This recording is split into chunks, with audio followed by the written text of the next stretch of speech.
आज होलिका दहन है। होली रंगों का त्योहार तो है ही, लेकिन होलिका दहन हमें सीख देता है कि हम अपने अहंकार, द्वेष, ईर्ष्या और बदले की भावना का भी दहन करें और फिर तभी हम सही मायने में होली की सार्थकता को पूरा कर पाएंगे। बिल्कुल सही कहा पराक्रम आपने। होलिका दहन के साथ ही जितनी भी बुराइयां, जितनी भी नेगेटिविटी हमारी जिंदगी में, आसपास या हमारे वातावरण में है, उसको भी आज दहन कर देना है। रंग बरसे, मन बरसे, बरसे गुलाल अबीर। और आज के दिन आपको कल के लिए खुद को तैयार करना है, क्योंकि कल है होली। बहुत सारी शुभकामनाएं आज से ही छोटी होली की। तो पराक्रम, आज क्या कुछ खास है? आपने तो दे दी, मैं भी अपने दर्शकों को सनसेट टीवी की तरफ से छोटी होली की शुभकामनाएं देता हूं। और अब आइए हेलो इंडिया में जानते हैं कि आज क्या है खास। हेलो इंडिया में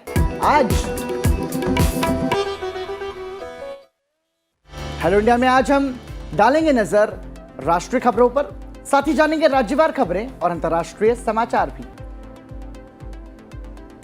आपको बताएंगे हम आज की गतिविधियों के बारे में, दिखाएंगे आपको होली के अलग अलग रंग,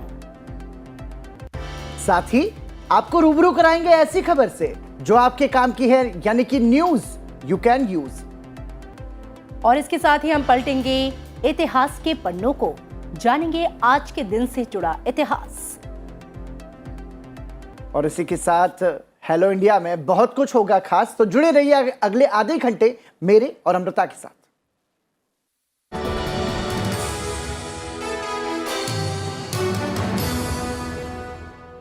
और आइए सबसे पहले नजर डालते हैं संसद की सुर्खियों पर। लोकसभा से 2022-23 के लिए रेल मंत्रालय के अनुदान मांगे पारित। रेल मंत्री ने दिया चर्चा का जवाब, कहा रेलवे के निजीकरण का कोई सवाल नहीं, जल्द ही पायलट परियोजना के तहत एक स्टेशन एक उत्पाद कार्यक्रम की होगी शुरुआत। ये एकदम प्योर हाइपोथेटिकल पॉइंट है सदस्यों की तरफ से जिन्होंने उठाया है। मैं निवेदन करूंगा अध्यक्ष जी, ट्रैक किसका है? ट्रैक भारतीय रेलवे का है। पटरी किसकी है? रेलवे की है। स्टेशन किसका है? रेलवे का है। ऊपर के जो बिजली के तार है वो किसके हैं? रेलवे के हैं। इंजन किसका है? रेलवे का है। ट्रेन की जो कोचेज है वो किसकी है? रेलवे की है। सिग्नलिंग सिस्टम किसका है? रेलवे का है। कहाँ प्राइवेटाइजेशन की बात है अध्यक्ष जी? कहीं कोई प्राइवेटाइजेशन की बात नहीं। मेरे पूर्ववर्ती माननीय मंत्री श्री पीयूष जी गोयल ने सदन के फ्लोर पे क्लियरली कहा था कि रेलवे एक ऐसा कॉम्प्लेक्स ऑर्गेनाइजेशन है, इसमें कहीं पर भी प्राइवेटाइजेशन की कोई बात ही नहीं है। राज्यसभा में जनजातीय मामलों के मंत्रालय के कामकाज पर भी चर्चा पूरी हो चुकी है। जनजातीय मामले के मंत्री अर्जुन मुंडा ने कहा, मोदी सरकार आदिवासी समाज के समग्र विकास के लिए प्रतिबद्ध है। लोकसभा में केंद्रीय मंत्री पीयूष गोयल का बयान, one nation one ration card योजना से 60 करोड़ लोगों को हुआ है लाभ।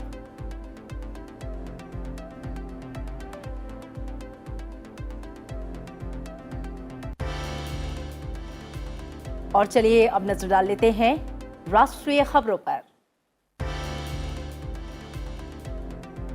चीन सहित कई देशों में कोरोना संक्रमण के मामले बढ़ने के बाद केंद्रीय स्वास्थ्य मंत्री मनसुख मंडाविया ने कोविड-19 टास्क फोर्स के शीर्ष सदस्यों के साथ एक उच्च स्तरीय बैठक की है। स्वास्थ्य मंत्री मंडाविया ने बैठक के दौरान अधिकारियों से सैंपल्स को तेजी से कलेक्ट करने और उसके जीनोम सीक्वेंसिंग करने के निर्देश दिए ताकि नए वेरिएंट का पता लगाया जा सके। उन्होंने स्थानीय स्तर पर अधिकारियों को देश में हॉटस्पॉट को जल्द पहचान करने के लिए नजर रखने को कहा है।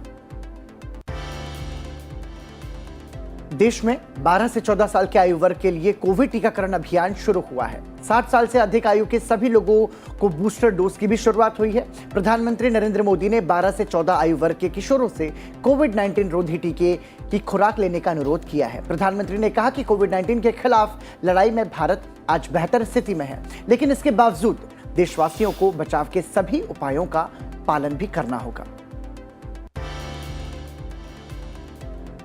भारत ने कोविड महामारी के चलते 2 साल तक स्थगित रखने के बाद 156 देशों के नागरिकों को दिए गए सभी वैध 5 वर्षीय ई पर्यटक वीजा और सभी देशों के नागरिकों को नियमित कागजी वीजा को तत्काल प्रभाव से बहाल कर दिया है।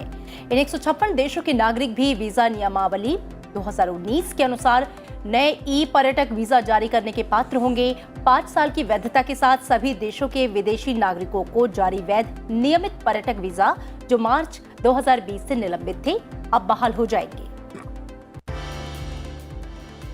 ऑस्ट्रियाई संसदीय प्रतिनिधिमंडल ने उपराष्ट्रपति और राज्यसभा के सभापति एम वेंकैया नायडू से मुलाकात की। इस दौरान आपसी हितों से जुड़े मुद्दों पर विस्तार से बातचीत हुई। सभापति ने कहा कि भारत और ऑस्ट्रिया के संबंध 7 दशक पुराने हैं, जो दोनों देशों के लिए खास महत्व रखते हैं। श्रीलंका के वित्त मंत्री भारत के दौरे पर हैं। आज उन्होंने प्रधानमंत्री नरेंद्र मोदी से मुलाकात की है। इस दौरान दोनों नेताओं के बीच आपसी हितों से जुड़े मुद्दों पर विस्तार से बातचीत हुई। देश भर में मनाया जा रहा है बुराई पर अच्छाई की जीत का प्रतीक होली पर्व। आज तमाम स्थानों पर की जाएगा होलिका दहन की प्रथा। लोकसभा अध्यक्ष ओम बिरला ने देशवासियों को होली की शुभकामनाएं दी। उन्होंने संदेश दिया कि होलिका दहन के साथ हम घृणा, अविश्वास और अहंकार जैसी बुराइयों का अंत करें, समाज में एकता, भाईचारे और सामाजिक सौहार्द को मजबूत बनाएं। यूक्रेन पर हमले के कारण रूस से मेजबानी छीने जाने के बाद 44वें शतरंज ओलंपियाड का आयोजन इस साल चेन्नई में होगा। 2013 में विश्व चैंपियनशिप के आयोजन के बाद ये दूसरा बड़ा वैश्विक शतरंज टूर्नामेंट है जो कि भारत में आयोजित होगा। भारतीय तेज गेंदबाज झूलन गोस्वामी ने एक खास रिकॉर्ड अपने नाम किया है। वो वनडे क्रिकेट में 250 विकेट लेने वाली पहली महिला गेंदबाज बनी है। उन्होंने इंग्लैंड के खिलाफ मैच में यह उपलब्धि हासिल की है।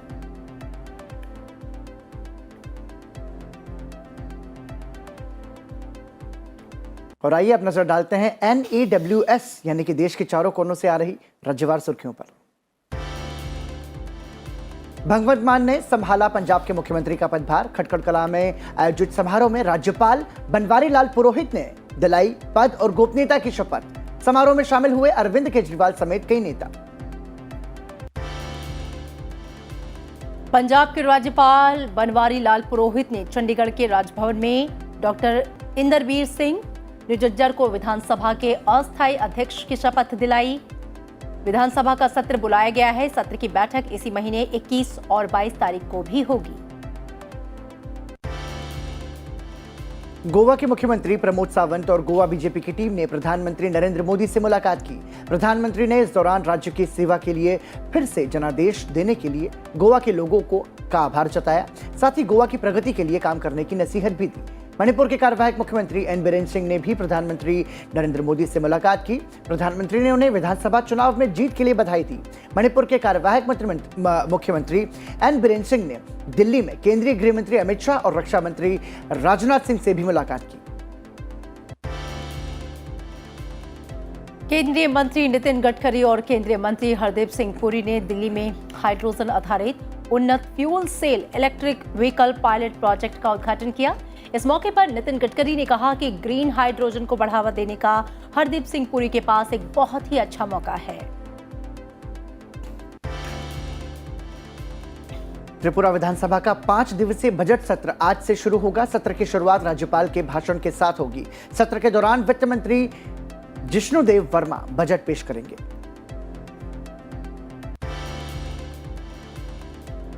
पश्चिम बंगाल सरकार ने होली के त्योहार पर उत्सव मनाने की अनुमति देने के लिए 17 मार्च को रात्रि कर्फ्यू हटाने की घोषणा की।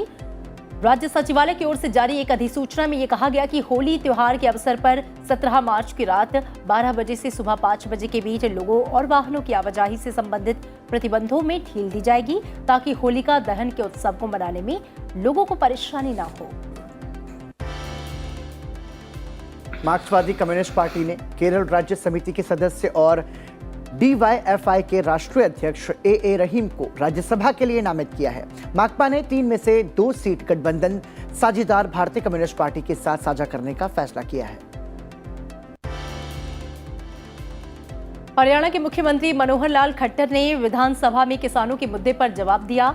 उन्होंने PM फसल बीमा योजना को बढ़ावा देने की बात कही और इसका लाभ नहीं मिलने वाले किसानों से रजिस्ट्रेशन करवाने की अपील की। असम में वित्त मंत्री अजंता नियोग ने वित्तीय वर्ष 2022-23 के लिए 600 करोड़ रुपए का बजट पेश किया। बजट में वित्त मंत्री के प्रस्तावों में सड़कों के निर्माण, उन्नयन और इनके हर मौसम में इस्तेमाल के लिए रखरखाव के लिए 4 नई योजनाओं का प्रावधान सहित अन्य कई बातें शामिल हैं। जम्मू कश्मीर में श्रीनगर शहर के बाहरी इलाके में सुरक्षा बलों और आतंकियों के बीच मुठभेड़ में 3 आतंकवादी मारे गए। मुठभेड़ स्थल से हथियारों और गोला बारूद समेत आपत्तिजनक सामग्री बरामद हुई है। महाराष्ट्र सरकार ने बाल कल्याण योजना से राज्य में अनाथ और बेघर बच्चों के लिए मासिक भत्ते को बढ़ाकर 2,500 रुपए कर दिया है। राज्य की मंत्री यशोमती ठाकुर ने विधानसभा को यह जानकारी दी। उन्होंने कहा कि राष्ट्रीय बाल अधिकार संरक्षण आयोग नवंबर 2021 से अनाथ और बेघर बच्चों का सर्वेक्षण कर रहा है। पश्चिम बंगाल की मुख्यमंत्री ममता बनर्जी ने प्रधानमंत्री नरेंद्र मोदी को पत्र लिखकर यूक्रेन के छात्रों को सरकारी मेडिकल कॉलेजों में इंटर्नशिप और देश के निजी मेडिकल कॉलेजों में प्रवेश के लिए समायोजित करने और अनुमति देने का सुझाव दिया। कल उन्होंने यूक्रेन से लौटे छात्रों से मुलाकात भी की। आंध्र प्रदेश के मुख्यमंत्री जगन मोहन रेड्डी ने सरकार की प्रमुख योजना जगनन्ना विद्या दिवेना के तहत 10,82,000 छात्रों को 708 करोड़ रुपए वितरित किए। सरकार की ओर से गरीबों और वंचितों के लिए शिक्षा को और अधिक सुलभ बनाने के लिए पूर्ण शुल्क प्रतिपूर्ति लागू की गई थी।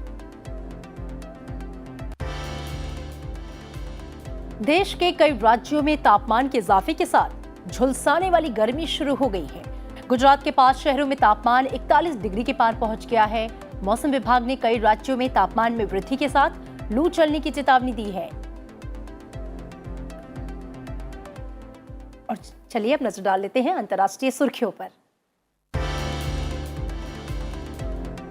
अंतर्राष्ट्रीय न्यायालय ICJ ने रूस को यूक्रेन में सैन्य कार्रवाई तत्काल रोकने का आदेश दिया है। यूक्रेन की ओर से दायर याचिका पर सुनवाई करते हुए प्रारंभिक निर्णय में ICJ ने ये बात कही है। कोर्ट ने कहा है कि उसका फैसला दोनों देशों के लिए बाध्यकारी माना जाना चाहिए। यूक्रेन ने फैसले का स्वागत किया है। By 13 votes to 2, the Russian Federation shall immediately suspend the military operations that it commenced on 24 February 2022 in the territory of Ukraine. In favor, President Donahue, Judges Tomka, Abraham, Benuna, Yusuf, Sebutinde, Bandari, Robinson, Salam, Iwasawa, Nolte, Charlesworth, Judge Ad hoc Daudet. Against, Vice President Gevorgian, Judge Shui. लगभग हर एक second में एक बच्चा युद्ध की वजह से शरणार्थी बनने के लिए मजबूर है। रूसी हमले की शुरुआत से अब तक यूक्रेन छोड़कर अन्य देशों में शरण लेने वाले लोगों की संख्या बढ़कर 30 लाख तक पहुंच गई है। यह बयान संयुक्त राष्ट्र बाल कोष की तरफ से जारी हुआ है।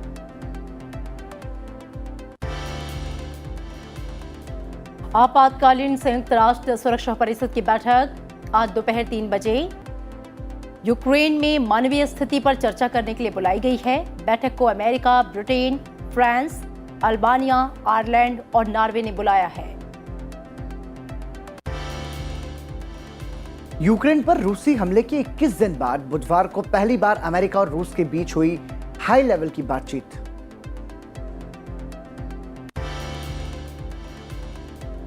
जेलेंस्की ने वीडियो के जरिए अमेरिका कांग्रेस को संबोधित किया। भावुक संबोधन के दौरान जेलेंस्की ने अपने देश के लिए और सैन्य सहायता के साथ ही रूस के खिलाफ अतिरिक्त प्रतिबंधों की मांग की। जेलेंस्की ने कहा कि यूक्रेन अंतर्राष्ट्रीय सुरक्षा गारंटी स्वीकार करने के लिए तैयार है।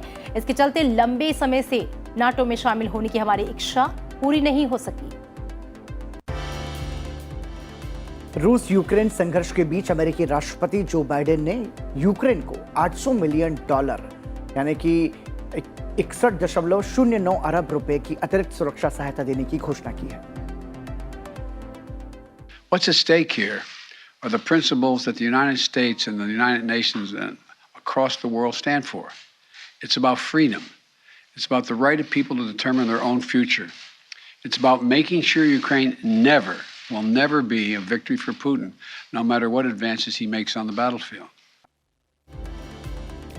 जापान में बुधवार रात 3 तीव्रता का भूकंप आया। इसका असर राजधानी टोक्यो समेत कई शहरों में देखा गया। भूकंप से 20 लाख से ज्यादा घरों में बिजली गुल है।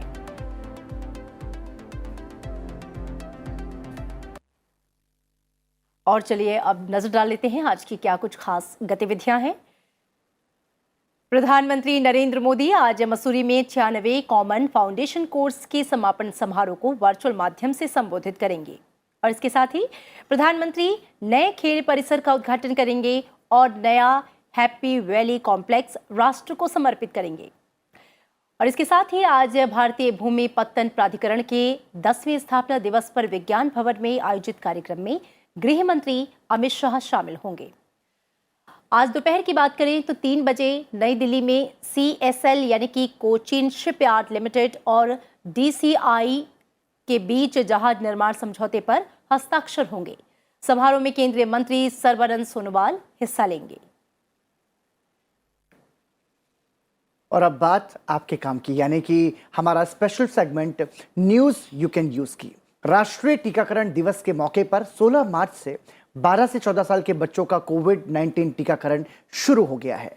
जी हां, केंद्र सरकार ने राज्यों से निर्धारित केंद्रों पर समर्पित कोविड-19 टीकाकरण सत्र आयोजित करने और टीका लगवाने वाले स्वास्थ्य कर्मियों को प्रशिक्षण देने के लिए कहा था, ताकि बच्चों के टीकाकरण के दौरान टीकों के मिश्रण से बचा जा सके। देश में अब तक कोविड-19 रोधी टीके की 180 करोड़ से अधिक खुराकें दी गई हैं, जिनमें 15 से 17 आयु वर्ग के किशोरों को दी गई 9 करोड़ से ज्यादा खुराक और 2 करोड़ से ज्यादा एहतियाती खुराक यानी कि बूस्टर डोज शामिल है। आइए आपको इससे जुड़ी कुछ खास और अहम जानकारी इस रिपोर्ट के जरिए बताते हैं। 12 से 14 साल के बच्चों के लिए कोरोना वैक्सीन की शुरुआत राष्ट्रीय टीकाकरण दिवस के मौके पर की गई। इस आयु वर्ग के बच्चों को हैदराबाद स्थित बायोलॉजिकल ई द्वारा विकसित कॉर्बेवैक्स का टीका ही लगाया जाएगा। लाभार्थी ऑनलाइन पंजीकरण के अलावा सीधे टीकाकरण केंद्र पर जाकर भी वैक्सीन लगवा सकेंगे।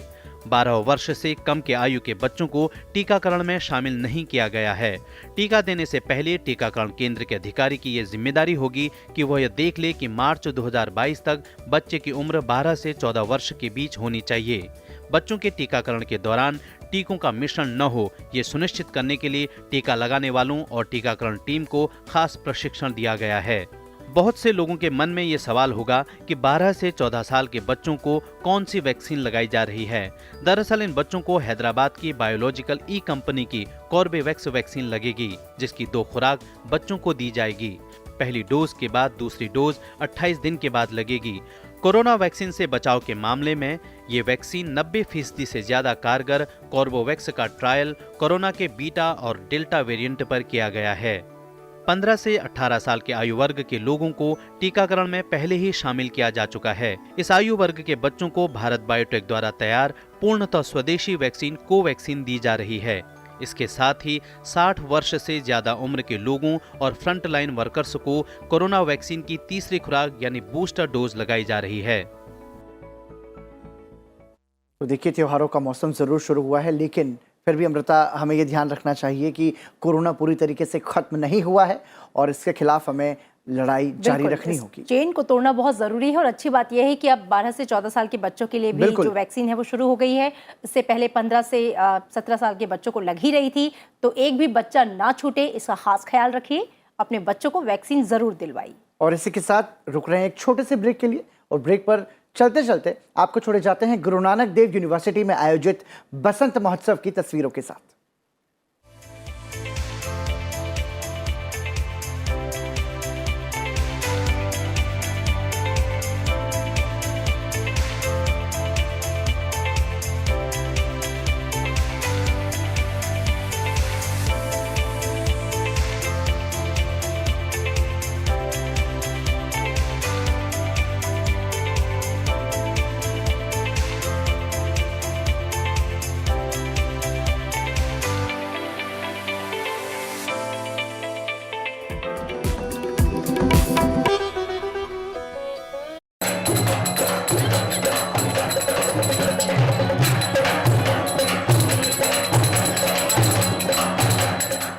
हमें होली को फगुआ दिलाओ, पिया ना सताओ, पिया मेरे दिल में उठी है हिलोर होली, अबिया दिल में मची है हिलोर होली। ऋतु बासंती होली आई, छाई मस्त बहार है, बैर भूल कर गले मिले सब, प्रेम का ये त्योहार है।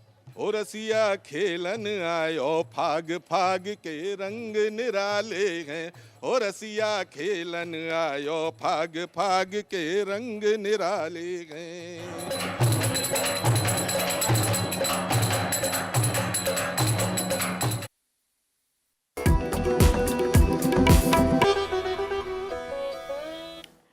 तो पराक्रम, एक बार फिर से अपने दर्शकों का स्वागत करते हैं ब्रेक के बाद। और ब्रेक के बाद हम उस सेगमेंट की ओर रुख करेंगे जिसका होता है आपको बेसब्री से इंतजार, क्योंकि आप ये जानना चाहते हैं कि आज के दिन हमारे इतिहास में क्या है खास। बिल्कुल अमृता, तो आइए नजर डालते हैं इतिहास के पन्नों पर और जानते हैं कि 17 मार्च के नाम क्या खास घटनाएं दर्ज है। 17 मार्च वर्ष 1962 में कल्पना चावला का जन्म हरियाणा के करनाल में हुआ। चावला अंतरिक्ष में जाने वाली पहली भारतीय महिला थीं। उनका पहला अंतरिक्ष मिशन 6 अंतरिक्ष यात्री चालक दल के रूप में शुरू हुआ।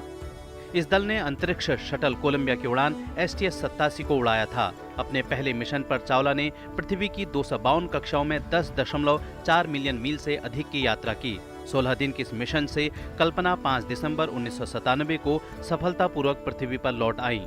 16 जनवरी 2003 को कल्पना ने कोलंबिया की उड़ान STS-107 मिशन का आरंभ किया। सभी तरह के अनुसंधान और विचार विमर्श के बाद वापसी के समय कोलंबिया पृथ्वी के वायुमंडल में प्रवेश करते समय दुर्घटनाग्रस्त हो गया। इसी के साथ ही अंतरिक्ष पर पहुंचने वाली पहली भारतीय महिला कल्पना चावला की दूसरी अंतरिक्ष यात्रा उनकी अंतिम यात्रा बनी। भारत के गौरवशाली सांस्कृतिक इतिहास पर आधारित हमारे विशेष कार्यक्रम इतिहास भारतीय संस्कृति के सूत्र में आज बात होगी महाभारत के भूगोल की। जी पराक्रम, इतिहास के सबसे बड़े युद्ध में से एक महाभारत का क्षेत्र मौजूदा गुजरात से लेकर असम तक फैला हुआ था, लेकिन मुख्य तौर पर इसका क्षेत्र कुरु पांचाल था। संसद टीवी की इस विशेष सीरीज इतिहास के एंकर डॉक्टर विवेक देब रॉय के साथ आइए देखते हैं इस कड़ी की एक छोटी सी झलक।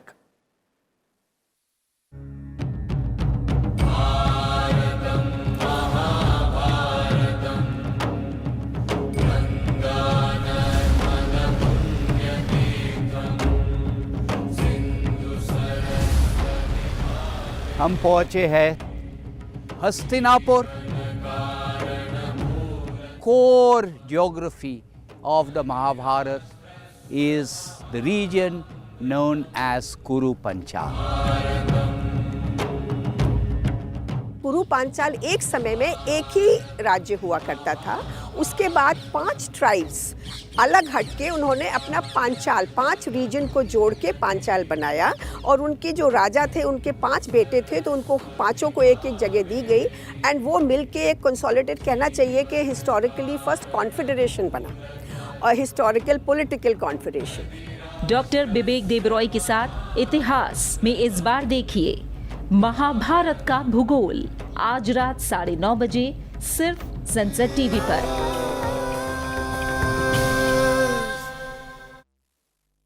तो आज रात 9:30 बजे संसद टीवी पर जरूर देखिए हमारा विशेष कार्यक्रम इतिहास।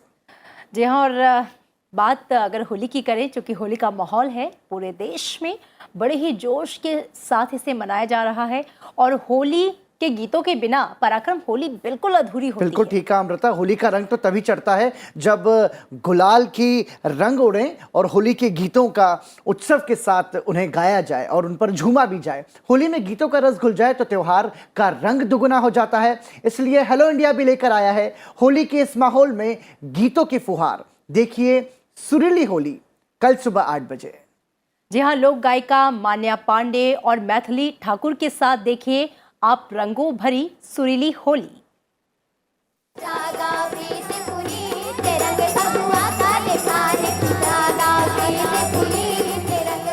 ठंडाई की ठंडक, गुंजिया की मिठास, ऐसे मनाइए हेलो इंडिया में होली का त्योहार। जी हाँ, सुरीली होली मैथिली ठाकुर और मान्या पांडे के साथ सिर्फ हेलो इंडिया।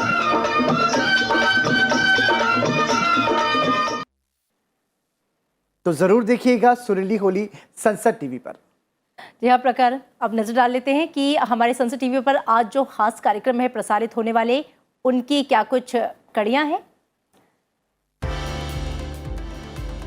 सुबह 9 बजे संसद टीवी पर आप देख सकते हैं committee report, action taken report on railway, और शाम 6 बजे संसद टीवी पर आप देख सकते हैं हमारा विशेष कार्यक्रम वाइब्रेंट भारत होली विशेष।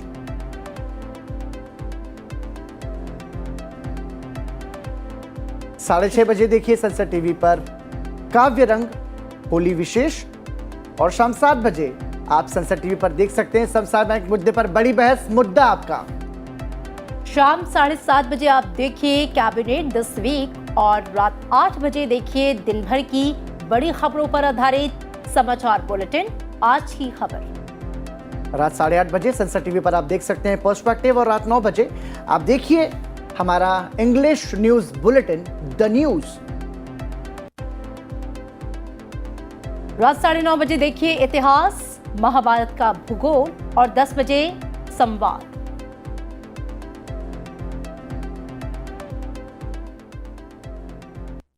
और इसी के साथ चलते चलते आपको दिखाते हैं मथुरा की होली के रंग।